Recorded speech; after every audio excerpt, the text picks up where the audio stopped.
दोस्तों, आजकल social media पर चाहे कोई भी प्लेटफॉर्म हो, इंस्टाग्राम हो, यूट्यूब हो या फेसबुक हो, चाहे कोई भी टीवी न्यूज़ चैनल हो, अखबार हो, हर किसी में सैफ अली खान पर हमले होने की बात प्रसारित की जा रही है।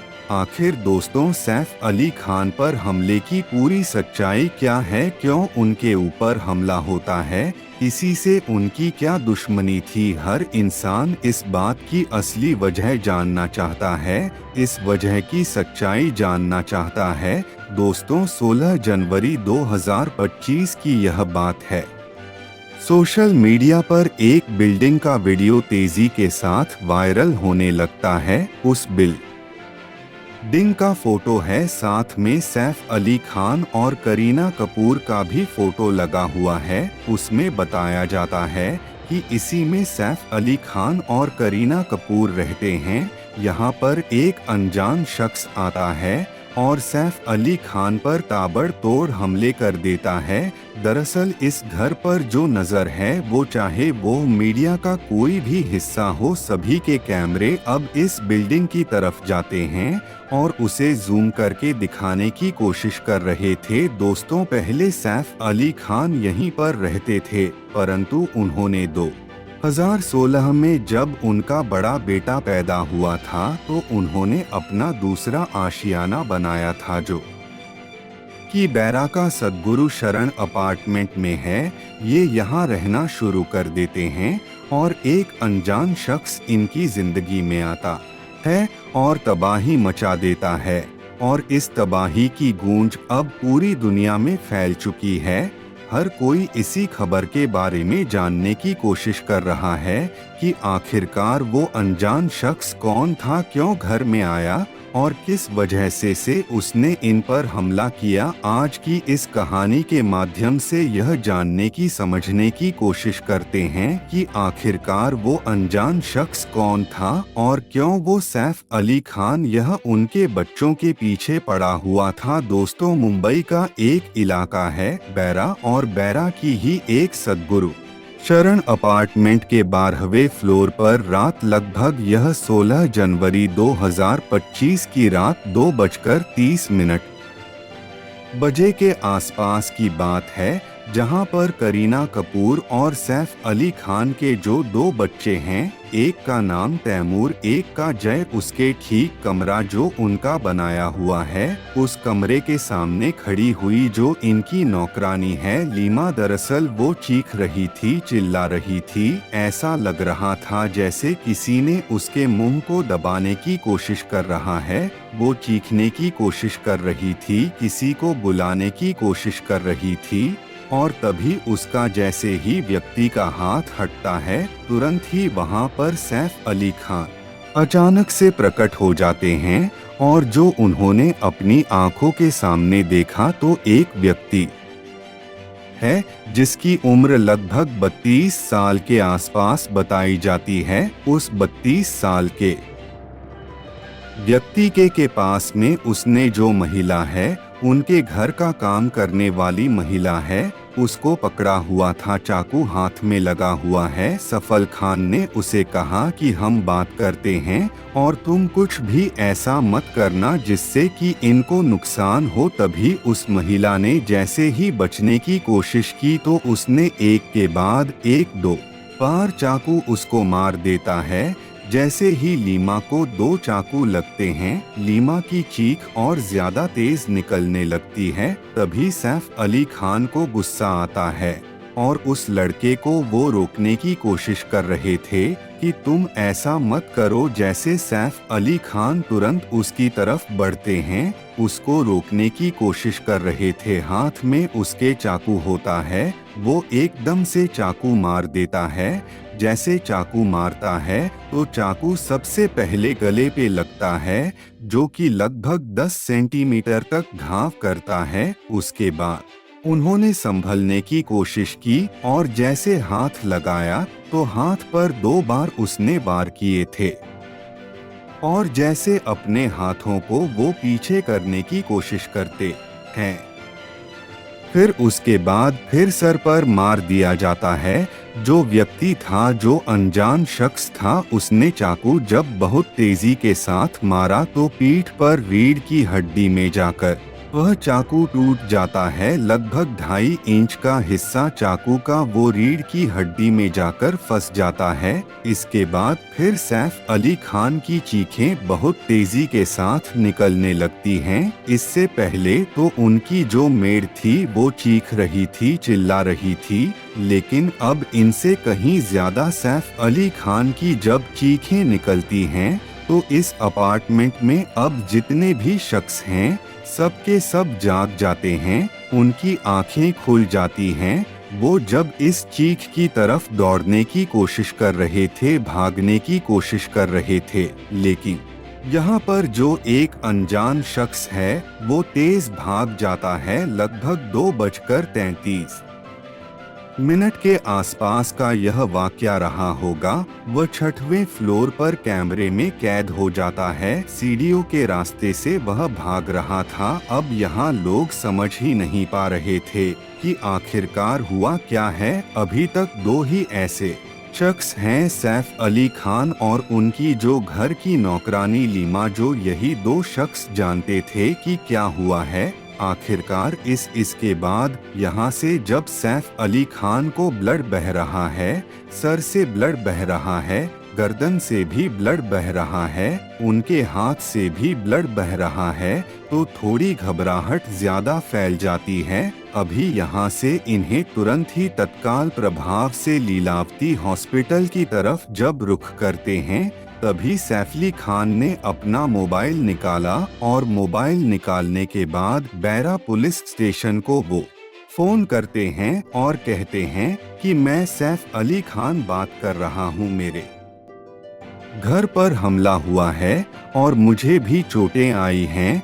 जैसे पुलिस ये खबर सुनती है, सुनने के बाद तत्काल प्रभाव से घर पर पहुंचती है, तो वहां पता चलता है कि इनको यह घायल हो जाते हैं। गंभीर हालत में इन्हें लीलावती के हॉस्पिटल में एडमिट कराया गया है। अब पुलिस भी हॉस्पिटल पहुंच जाती है। पुलिस ने साफ साफ दिशा निर्देश दिए गए थे कि इस मामले को लीक ना होने दिया जाए। अगर यह बात मीडिया में पहुंच जाएगी तो जाहिर सी बात है हंगामा खड़ा हो जाएगा। इसलिए डॉक्टरों ने भी ये कोशिश की कि किसी तरह का कोई हंगामा ना हो, बिल्कुल शांतिपूर्वक मामला रहे। साथ ही जैसे ही दिन निकलता है, दिन सबको पता चलता है कि यह बात लीक हो चुकी थी। सोशल मीडिया हो या फिर टेलीविजन में काम करने वाले रिपोर्टर्स हो या सोशल मीडिया के लिए काम करने वाले हो या उनके चाहने वाले हो, लीलावती हॉस्पिटल के सामने बड़ी संख्या में लोगों का जमघट लग जाता है। अब यह जानने की कोशिश कर रहे थे कि आखिरकार मामला क्या है, कैसे हमला हुआ है, क्यों हमला हुआ है। तभी डॉक्टरों की टीम आती है, बताती है कि इनको लगभग 6 बार चाकुओं से वार के गए। 6 में 2 गहरे घाव हैं, 2 कम गहरे हैं और 2 थोड़े हल्के घाव हैं। 2.5 इंची का लगभग जो चाकू का टुकड़ा था, वह जो रीढ़ की हड्डी में फंस गया था, वह निकाल दिया गया है। वहां से इनको आईसीयू में भर्ती कर दिया गया है। हालत स्थिर है, बिल्कुल कोई दिक्कत वाली, कोई परेशानी वाली बात नहीं है। अब यहाँ इनके चाहने वाले जितने भी हीरो हीरोइन, एक्ट्रेस एक्टर होते हैं, वह पहुँचने लगते हैं। यह बात अब सोशल मीडिया पर बहुत तेजी के साथ वायरल होना शुरू हो जाती है। जब वायरल हो रही थी तभी यह हर कोई जानने की कोशिश में जुड़ जाता है कि आखिरकार सैफ अली खान के साथ हुआ क्या है।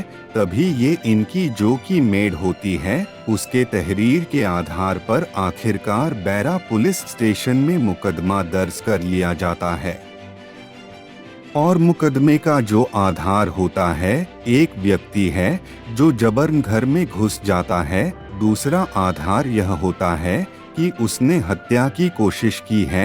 यानी कि वो मारने का प्रयास कर रहा था। अब इसने मेड को भी मारने का प्रयास कर रहा था। हालांकि मेड भी घायल हो जाती है, उसको भी हॉस्पिटल लेकर जाया जाता है। अब बैरा पुलिस स्टेशन 10 टीमें गठित करती है कि इस मामले को जितनी जल्दी हो सके इस घटनाक्रम का खुलासा होना चाहिए। मामला क्राइम ब्रांच तक भी पहुंच जाता है और क्राइम ब्रांच की 8 टीमें बनाई जाती हैं। जितने भी इस बिल्डिंग के इर्द गिर्द आसपास के इलाके में सीसीटीवी कैमरे लगे हुए थे, हर एक सीसीटीवी कैमरे को पूरी तरह से खंगालने की कोशिश की जाती है। यह देखने की कोशिश की जाती है कि आखिरकार इतनी सुरक्षित बिल्डिंग में यहाँ पर यह व्यक्ति गया क्यों, क्या इसके इरादे थे। तो इसके बारे में जब पता करने की कोशिश कर रहे थे कि कैसे गया, कहां से गया, तो जो सुरक्षा गार्ड थे वो साफ साफ मना कर देते हैं कि भाई हमारे यानी कि इसमें जो गया है तो वो लिफ्ट के माध्यम से तो बिल्कुल नहीं गया है, लेकिन वह सीढ़ियों के माध्यम से। अब पुलिस की जांच में भी ये क्लियर हो जाता है कि हाँ वह सीढ़ियों से ही जाता है और सीढ़ी से ही वापस आता है। उसने हालांकि फायर की जो एक पाइपलाइन होती है वहां से भी शायद उसके बारे में बताया जाता है कि वहां उसका भी उसने कुछ इस्तेमाल किया था और वो पहले से ही यानी कि घर में पहले से ही मौजूद था। एक बात और कही जाती है, मुंबई 24 घंटे चलती है, बाकी शहरों की तरह नहीं है, इसलिए घर के लोग जाग रहे थे रात के 2:30 बजे के आसपास। और यह जो अनजान शख्स है वह तैमूर और जय जो इनका बेटा है वह उन्हीं के कमरे के अंदर पहुंच चुका था। और यह जो इनकी मेड होती है लीमा, वो शायद उस व्यक्ति को देख लेती है और देखते ही उसको रोकने की, उसके विरोध करने की वह कोशिश कर रही थी और इसीलिए उसने उनको पकड़ लिया। क्या इरादे थे, क्या शायद वो बच्चों के को नुकसान पहुंचाना चाहता था या नहीं पहुंचाना चाहता था। हालांकि पुलिस अभी इस मामले की जांच पड़ताल में जुटी है। ऐसा लगता है जैसे चोरी से जुड़ा हुआ मामला है कि ये जो शख्स है जिसकी उम्र लगभग 32 साल के आसपास पाई जाती है, यह 32 साल का व्यक्ति, इसकी पीठ पर एक बैग है। हालांकि इसने अपना चेहरा नहीं ढका हुआ था और चेहरा ढका हुआ नहीं था, वह चोरी करने के लिए आया है। ये भी बड़ी चौंकाने वाली बात है। साथ ही यह भी बताया जाता है कि घर में वो प्रवेश कर जाता है और किसी को इस बात का भनक तक नहीं लगती। इससे ऐसा लगता है कि घर के किसी सदस्य ने इसको घर में एंट्री दी है और घर के ही किसी सदस्य का इसको लाने में किसी हाथ है। शायद इसके पीछे मेड का भी हाथ बताया जाता है और मेड का हाथ इसमें है या नहीं है, पुलिस अभी इस मामले की जांच पड़ताल कर रही है। 3 सदस्यों को हिरासत में लिया गया है, उनसे पूछताछ की जा रही है। आखिरकार सैफ अली खान ने हिम्मत जुटाते हुए अपने बच्चों की रक्षा के लिए, भले ही चाहे उन्हें कितना ही नुकसान हुआ, लेकिन उन्होंने अपने बच्चों को किसी भी तरह की आंच नहीं आने दी। हालांकि पुलिस अभी हर एक बिंदु पर बारीक से बारीक चीज को खंगालने की कोशिश कर रही है। पुलिस का यह कहना है मीडिया के सामने कि जितनी जल्दी हो सकेगा हम इस पूरे घटनाक्रम का जल्द से जल्द खुलासा करेंगे और जो भी आरोपी होगा उसे किसी भी कीमत पर बख्शा नहीं जाएगा, जो भी होगा। हालांकि उसका एक सीसीटीवी फुटेज का कुछ हिस्सा है जो कि सोशल मीडिया पर वायरल हो चुका है। चेहरा उसका साफ नहीं दिख रहा है, लेकिन पुलिस का यह दावा है कि उसकी हमने पहचान कर ली है। जितनी जल्दी हो सकेगा उसे गिरफ्तार करके जेल भी भेज दिया जाएगा। साथियों, इस पूरे घटनाक्रम को बताने का उद्देश्य किसी को परेशान करना नहीं है, किसी का दिल दुखाना नहीं है, बल्कि आपको जागरूक करना है। आपको सचेत करना है। चलिए दोस्तों, जानकारी कैसी लगी कमेंट में लिखकर जरूर बताना, और वीडियो अच्छी लगी हो तो लाइक करना तथा चैनल को सब्सक्राइब जरूर कर लेना। मिलते हैं अगली जानकारी के साथ, तब तक के लिए अपना ध्यान रखना। धन्यवाद।